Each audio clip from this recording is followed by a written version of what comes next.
Seja muito bem-vindo. O vídeo de hoje é de um cirurgião que revela o que as pessoas mais contam antes de descartarem o corpo físico, ou seja, antes do falecimento. É um tema interessantíssimo. Tô curioso, não vi ainda, vem comigo. A gente tava conversando de medicina aqui, de vida, né? Pô, já vi muita gente morrer, meu. Não, assim, já vi muita gente morrer. Eu nunca vi um cara falar assim, doutor, me dá mais um dia de vida porque eu quero bater mais no meu escravo, no pelourinho. Doutor, me dá um dia que eu quero esfolar mais o meu funcionário. Que nem os caras pregam, né? Me dá mais um dia de vida porque eu preciso contar mais moeda de ouro que eu acumulei. Não, meu. O cara morre e fala assim, doutor, me dá mais um dia de vida porque eu quero ligar pro meu irmão que eu não falo há 10 anos. Me dá mais um dia de vida porque... Manda chamar minha mãe, doutor. Eu não vejo minha mãe faz 6 meses que nós brigamos. Doutor, doutor, daqui é o telefone da minha filha. Liga pra minha filha, pede pra ela vir aqui. Eu tenho que pedir perdão pra ela. Então, assim... o que importa mesmo é os laços interpessoais que você faz. Ah, André, mas o dinheiro é importante? É importante pra você conseguir sustentar esses laços pessoais com comodidade, com conforto. Tipo, é muito mais fácil você fazer laços familiares indo viajar com a sua família para Nova York, passeando na Quinta Avenida, do que em casa trancado todo dia. Entendeu? Então o dinheiro ele traz essa comodidade, ele traz esse conforto, mas não é a base da felicidade. Quando você atinge a estabilidade financeira, por assim dizer, a independência financeira, você vê que o dinheiro não era a questão. Acho que é isso. Que mais, cara? As pessoas, quando estão ali num... Tantas pessoas que estão ali, que estão prestes a partir, quantas pessoas na volta delas, tem muitos que morrem em paz. O cara fala assim, cumpri minha missão. Pô, isso é interessante. Passa daqui, tem muitos morrem pra cara. O cara tem consciência plena de que aquilo ali era aquilo ali, ele fez a parte dele. E tem muitos que vão embora com arrependimento, mas dos que eu vi era assim, de vínculos familiares ou afetivos que deixaram pra trás sem conseguir atingir. Nunca vi nenhum falar assim, pô, eu queria ter me formado em engenharia e não me formei. Não, mas é assim, não devia ter brigado com a minha mãe, não devia ter dito aquilo pro meu pai. Isso daí é bem comum. Perdi minha esposa porque fui adúltero. Isso é bem comum. Infelizmente é bem comum. Caramba, cara, isso me impactou um pouco. Mas cara. Porque você tem acesso ali nessas questões, coisas que tipo, quem não é desse mundo não consegue ter esses choques de realidade que você tem então, sim, toda mas, hora. Não, diariamente, mas assim, muitas coisas, eu tenho choque de realidade em muitas coisas, mas aí não é a questão. A questão é que, por exemplo, assim, eu ficaria com você aqui há dias conversando, porque eu vi que você é um rapaz muito inteligente. Mas a questão é o seguinte. Não, a questão é o seguinte. Você tem que deixar o seu cérebro aberto para ele aprender. Então, quando você tem o autoconhecimento de que você é insignificante, de que você sabe pouco, de que você tem muito o que aprender, o seu cérebro, do ponto de vista bioquímico, ele está aberto a novas experiências, novos aprendizados, e a sua mente vai se expandindo e vai se abrindo, e você vai tendo conceitos novos e você enxerga. Quando você se torna arrogante, quando você acha que você sabe de tudo, que você domina 100%, que no seu cérebro não tem que gastar mais energia aprendendo, porque você já sabe tudo. Exatamente. Uma pessoa vai entender algo diferente se ela já sabe tudo, se aquilo ela já domina totalmente, domina mas na cabeça dela. Por isso que você veja, a vaidade, o egocentrismo acaba sendo um veneno para a consciência, acaba sendo um veneno para cada um de nós, porque dessa maneira você acaba boicotando, você acaba se fechando.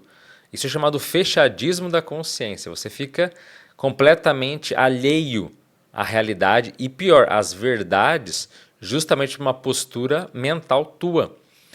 Veja, quando um grupo é muito arrogante, ele acha que ele já sabe tudo, que tem tudo de melhor está ali e não há nada ali fora que contemple, que agregue ou que faça algo crescer, tá danado. O orgulho acaba sendo um alto veneno para a consciência.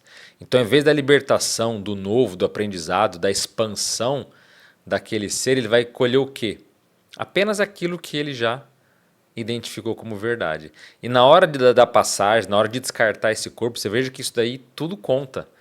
E muito bacana o que ele falou, porque não são os objetivos apenas materiais, são as questões afetivas, os relacionamentos, as pessoas.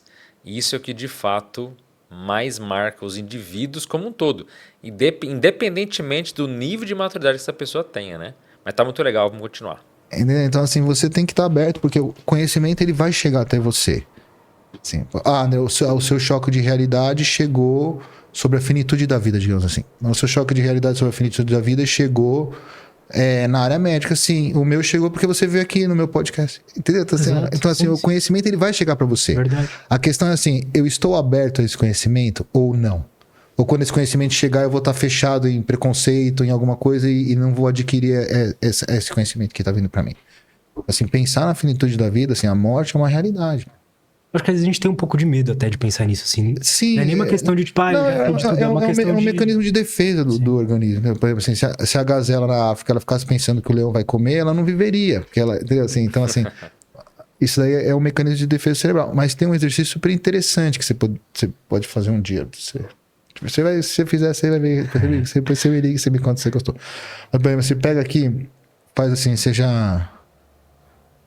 Pensa assim, o que você queria deixar escrito na sua lápide. Eu sei o meu. Eu já fiz isso. Exatamente. Aí você pensa, aí você vai lá no cemitério e cola uma folhinha lá escrito o que estaria na sua lápide. E senta lá e fica olhando, pô. Aí você fala, e aí? E se eu sentar aqui e morrer? De verdade, aqui, ó, é o meu túmulo aqui, ó. Putz, não sei. E mentaliza aquilo. O que ficou? O que você deixou? Sua família tá protegida? Sua mulher vai ter como ir pra casa pra amanhã? É esse que é o ponto. Assim, aí que vai a diferença do que eu considero como você ter uma família. É sua obrigação, pô. Você não tem um seguro de vida, pô. Você não tem um seguro de saúde. Você não tem um dinheiro guardado. Você não se preocupou com o inventário da sua propriedade. Você não fez nada, pô. Entendeu assim? Agora tem aquele que acha que não, que a vida é uma festa. Um direito dele. Tá? Mas é a família dele que vai arcar com o peso depois um dia. Mas veja, isso já é um ato de uma pessoa que é menos egoísta. Ela está pensando naqueles que estão próximos a ela, aqueles que ela diz que os ama. Porque quem é muito egoísta não está nem aí. Fala, se tiver que pagar inventário, ou não, inventário é mesmo, mas se minha família estiver passando necessidade, se não interessa, eu não estou mais aqui, eles que se virem. Olha, tem muita gente essa mentalidade de simplesmente não se importar como vão estar os outros. Entendeu? Então o que ele fala é no sentido do quê? De acolhimento. Isso é um tipo de afeto. Então, isso também demonstra um tipo de maturidade, né? Ou não, também. Né? Mas assim, eu acho que daí são questões de obrigação. Você tem que planejar, pô. A vida e você tem que planejar. Se você não estiver mais aqui, os seus vão continuar como? Então, assim, se você não quiser pegar e pensar pelo lado religioso, mas se quiser pensar do lado biológico, bioquímico, humano, genético, o crescer e multiplicar-vos. Se você tiver filho indefinidamente, você vai ser imortal, pô. É o seu DNA, pô. É você, pô. Então, você pegou metade de você com metade do que era sua esposa, juntou os dois. Aquilo ali é você. O DNA mitocondrial, que é o que fica na mitocôndria, ele vem da mãe. Há gerações, vai ser sua esposa pra toda a eternidade. Tanto que hoje o cara pega um teste de DNA e ele rastreia até Jesus. Então, assim... Mas essa é a visão muito do médico, muito materialista, né? Não, é você para a eternidade. Não, meu amigo. Isso é o teu corpo, né? E as pessoas que morrem, que descartam o corpo e de repente ela vai renascer lá na Noruega. Você falou, renasceu na Noruega? Pois é. Os seus genes, você pode até reencontrar alguém do seu passado, né? Ou genes que você deixou aqui no Brasil, mas isso ainda é muito de biologia, né? Isso é muito biológico ainda. A consciência, ele não entendeu ainda que transcende tudo. Imagina uma pessoa tendo experiências fora do corpo e compreendendo que muitas vezes nós deixamos uma auto-herança. E quando eu digo herança, estou falando de dinheiro, estou falando de tudo, de crescimento, de construir uma biologia mais acertada. E a autoherança é o seguinte, você acaba construindo hoje no futuro para colher também amanhã, nas próximas vidas que a gente vai ter. Lembrando que tanto a experiência de quase morte quanto as experiências fora do corpo Todas elas evidenciam memórias de vidas passadas, não é filosofice. Quem teve já alguma experiência nesse sentido sabe ou já compreendeu na prática que existe as múltiplas vivências, as múltiplas vidas, as reencarnações, nome que você gostar de dar, mas isso é um fato. Então tudo que a gente faz aqui, o nosso legado já é eterno, porque nós estamos convivendo e renascendo em múltiplas culturas, países e épocas, né? Mas uma visão não deixa de ser até certo ponto bonita, né? Poética de achar que os nossos genes vão ficar ali, né? Para toda a eternidade e que de fato, biologicamente acontece. Você vai deixar o seu DNA pra frente? A questão é, então, assim, você vai ser imortal do ponto de vista bioquímico? Bioquímico. Tipo, a sequência que formou você vai continuar no mundo ou não? Então isso daí é uma coisa muito interessante.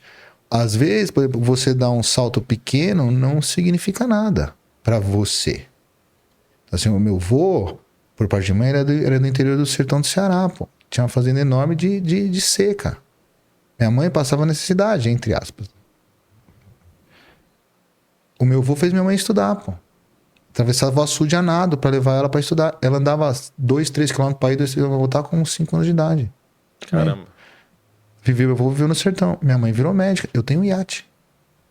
Então, tipo, talvez o meu avô ter feito todo isso tudo pra minha mãe estudar, não mudou muito a vida dele. Mas minha mãe virou médica e eu tenho iate. Porque ele fez ela estudar. Olha isso, cara. Então, assim, às vezes o passo que você dá, ele é pequeno pra você, mas ele vai ser gigante nas suas gerações pra frente. Assim, eu uso muito exemplo disso. Por exemplo, você pega um exemplo, tipo, Brasil. Menina da periferia, não teve condições, não teve educação, não teve tudo, não sei o que, é caixa de supermercado. Ganha um salário mínimo e meio. Aí você fala pra ela assim, pô, termina o colegial, pô. Faz um supletivo pela internet. Ela vai lá, estuda, faz um supletivo pela internet, pegou o diploma, já tem o 2º grau completo. Aí você fala assim, ó, vai lá, faz um cursinho de informática pra você aprender a usar Excel, Word, não sei o quê.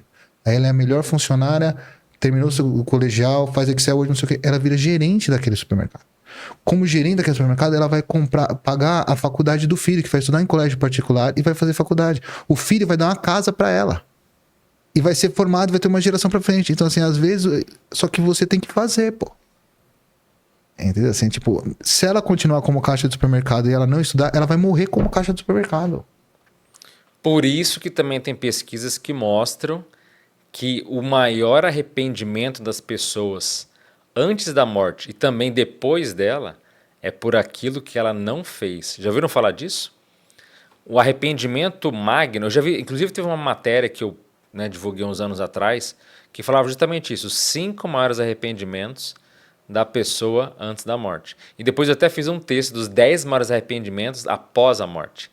E você percebe que, de um modo geral, aquilo que é mais intenso é o não fazer. A omissão dói mais do que você fazer e errar. Isso aqui é muito forte, sabe? É muito forte mesmo. Pensa, a pessoa fala, pô, eu não quero me esforçar, eu não quero sair do lugar. Lá na frente ela fala, poxa, eu podia ter feito e corrido atrás do meu sonho, podia ter feito uma faculdade se no meu caso isso era importante, eu podia, sabe? O não fazer traz muito mais problemas, melancolias e uma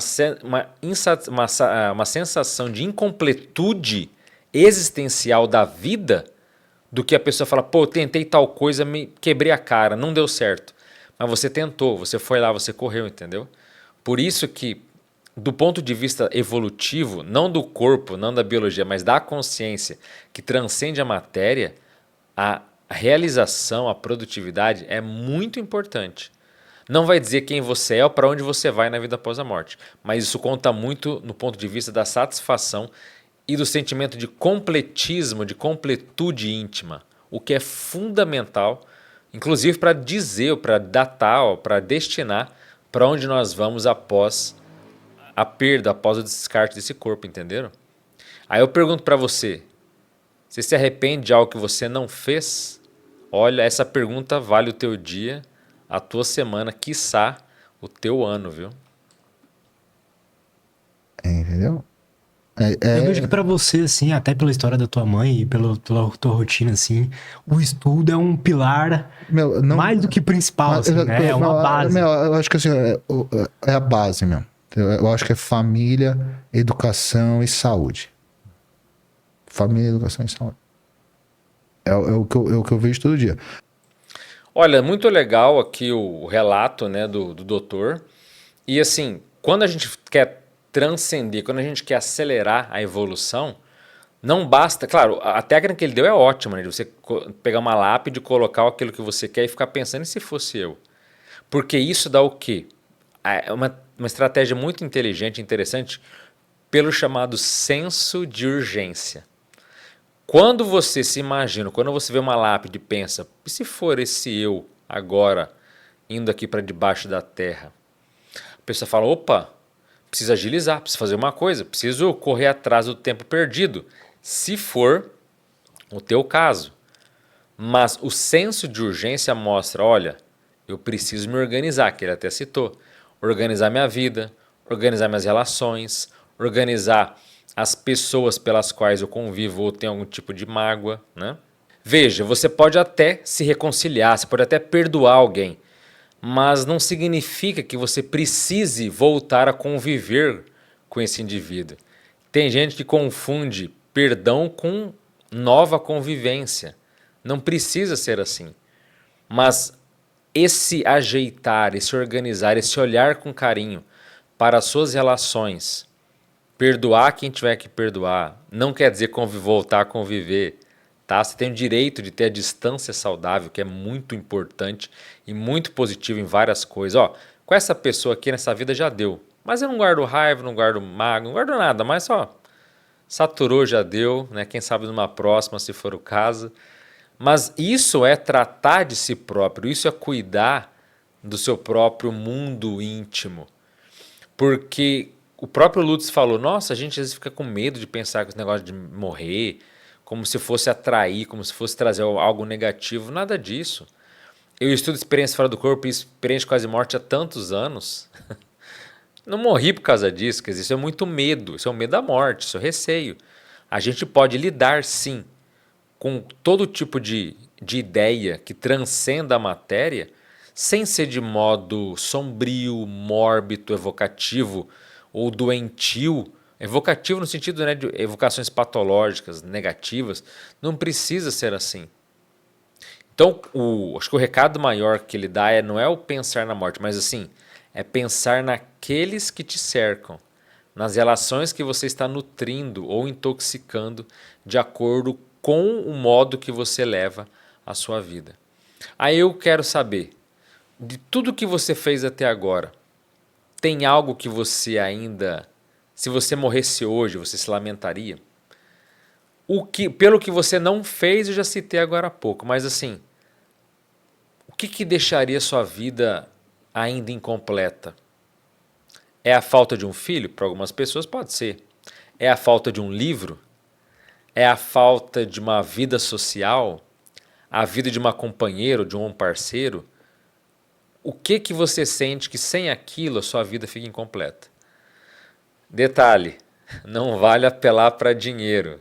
A maioria fala, eu sou incompletista, eu estou me sentindo um vazio porque eu não ganhei do meu bilhão ou meu milhão. Veja, grana não tem muita relação com isso.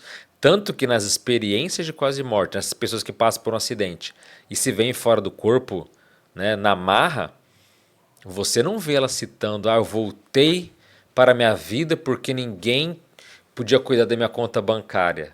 Ninguém fala de dinheiro, gente. Ninguém fala de patrimônio, de posse. É como ele diz, é confortável. É melhor você se reconciliar ou interagir com a sua família em Nova York, como ele disse, do que ficar só preso dentro de casa. É óbvio que o dinheiro traz algumas facilidades, em algum ponto ele pode até otimizar muita coisa, mas não é dizer, poxa, eu ganhei $1 bilhão e eu vou morrer satisfeito comigo. Ninguém cita dinheiro nas experiências de quem pôde adentrar outras dimensões além da física. Ninguém. Então achar que você vai... eu estou infeliz porque me falta dinheiro. O buraco é mais embaixo. Você deve estar olhando a coisa por um viés ainda muito materialista, até muito fantasioso. É muito fantasia, né? você achar que os problemas se resolvem com o dinheiro. Claro, alguns podem até se resolver, mas vão surgir em outros. Eu já conheci muita gente rica super infeliz, super depressiva, super desequilibrada emocionalmente, certo? Até porque o dinheiro pode potencializar o que está dentro de você, seja isso bom ou ruim. Mas pensar nisso, se você está aqui até agora, meus parabéns. São reflexões importantes para se fazer agora, porque depois não adianta mais. Ah, perdi meu corpo, mas agora eu vi que eu tinha que fazer tal coisa e nunca dei bola, mas agora já foi. Então, esse menosprezar pelo tempo, pela passagem do curso de vida, por achar que a gente tem. Ah, não, a ciência vai melhorar, eu ainda vou viver mais 200 anos nesse corpo aqui. Me falaram que vão curar as doenças e se bobear com 250 anos que eu vou falecer. Olha, pode até acontecer, mas não dá para contar com isso. Acidentes acontecem, imprevistos, enfim. A vida é, por mais que você tenha acesso a certas questões do futuro, ainda é uma caixinha de imprecisões. A vida ainda é um relógio oculto, um relógio secreto que você não consegue de fato prever quanto tempo ainda ficaremos aqui. Então o vídeo de hoje foi muito interessante porque a gente contou ou falou desses temas que tem a ver comigo e com você, mas de modo completamente individual. O que para mim pode ser um completismo, uma sensação de vitória, de sucesso na vida, para você pode não fazer sentido algum, tá? Mas entender que isso é muito particular e que não tem uma receita de bolo é fundamental, não para ser feliz na vida, porque ser feliz é uma coisa talvez até utópica ou própria dos tempos hedonistas ou de prazer que a gente vive atualmente. Não é isso, mas é você falar, poxa, isso aqui me traz satisfação, isso aqui é morrer em paz, como ele falou, sabendo, ó, eu cumpri a minha missão aqui. Então, espero que você possa se encontrar, ser autêntico e sincero consigo mesmo enquanto responde essas próprias perguntas e que, quem sabe, a gente possa nos encontrarmos numa dimensão extrafísica, felizes e sorridentes pela vida que valeu a pena. Se você gosta desse conteúdo, curta o vídeo e principalmente se inscreva no canal para não perder nada do que vai sair por aqui, porque tem muito vídeo bom para sair ainda. Então, eu agradeço se você puder também compartilhar essa informação com grupos ou outras pessoas. Então é isso, eu sou Alexandre Pereira, eu fico por aqui. Desejo um forte abraço a todos, as melhores energias de satisfação e de completude para você. Até a próxima, valeu!